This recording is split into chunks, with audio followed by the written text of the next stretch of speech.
Usain Bolt's former business manager Norman Peart has been questioned by investigators as the probe continues into how millions of US dollars worth of blue chip stocks were taken from the account held by the legendary sprinter at the investment company Stocks and Securities Limited (SSL).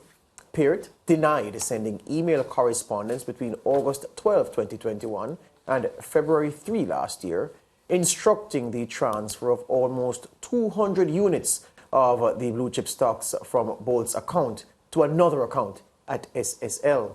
Peart is one of two men who have authority to transact business on Bolt's behalf at SSL through a company, Wellgen Limited. We were made to understand that the two men's relationship, that's a relationship between Bolt and Peart, ended amicably when news emerged last year of a split. But today, Bolt turned that narrative on its head, saying Peart was sacked.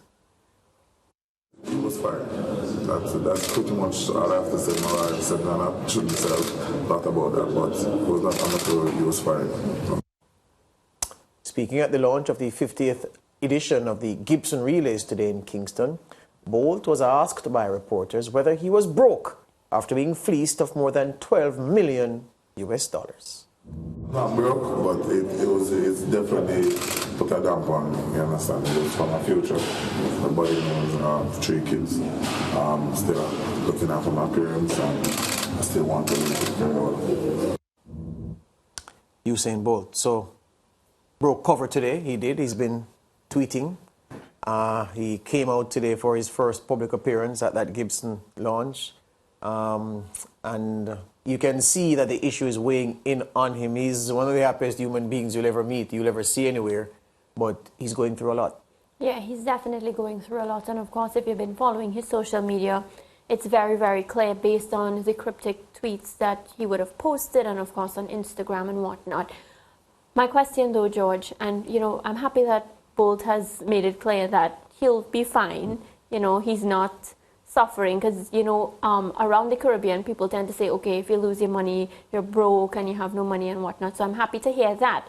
But if Norman Peart has come out and said that it isn't him and he had nothing to do with it, then the investigation continues as to who did it. Yeah, well, I understand my information that he was questioned on Wednesday and Thursday by investigators at the police fraud squad in Jamaica, and that he was clear, my information, that he had nothing to do with the emails to the wealth advisor at Stocks and Securities Limited who facilitated the transactions. He's saying that the email trail, and we presented some documents on the show earlier this week to show where the stocks were ordered moved from Bolt's account to another account. Norman Peart said to the investigators, our information is that those emails were doctored. That's his claim. He told him that it wasn't me. Those emails were doctored. I never sent those. So that's what the investigators are trying to crack, trying to determine they're trying to authenticate the origin of the emails and to see whether or not those threads that they have in their possession, if they are actually legitimate and if they came from his account or somebody else's, and how all of those things came to be written into the emails as express instructions to transfer the stocks, how they came about. But we understand that he did speak with investigators and he is maintaining that his hands are clean.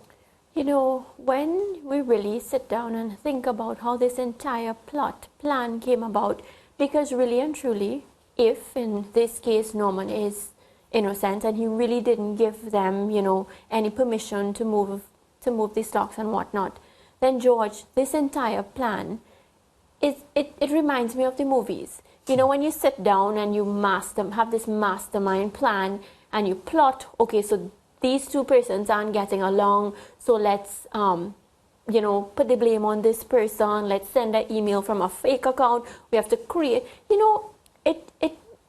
to me, I couldn't even think about a plan for tomorrow, much less an entire mastermind plan like that. Well, I tell you what, the emails that, the documents that we have, which shows the 5 emails that were sent to Jean-Ann Panton, the wealth advisor at SSL, to transfer the units of stock, 191 units of blue chip stocks. It wasn't that the allegation is that Peart gave permission, because by giving permission, a request has been made of you, and you're permitting the request to be actioned.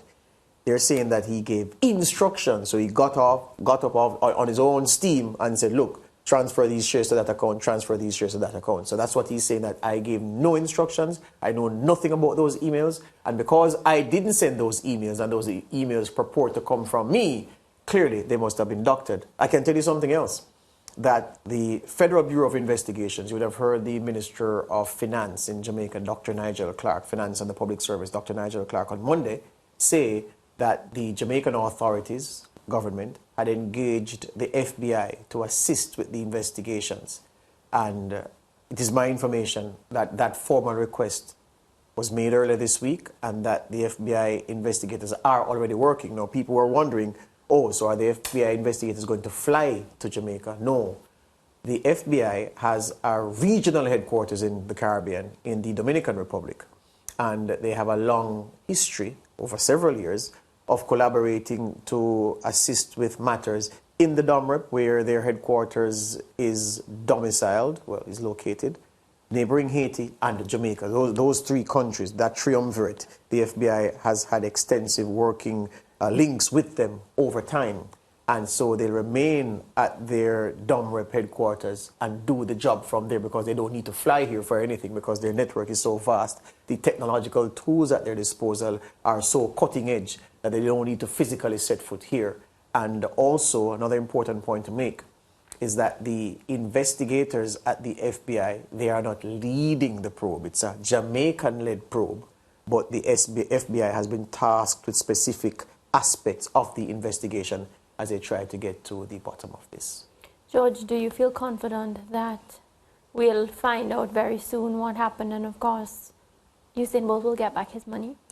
I'm confident that over time we will know what happened.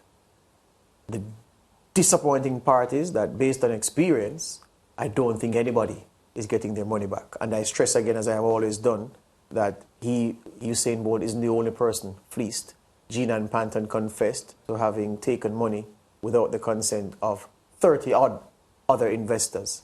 So several people now, and people who are in a far worse position than Mr. Bolt, who has his things in order, has his finances in order, so he can rebound from this. He'll be fine, but there are many people who won't be fine.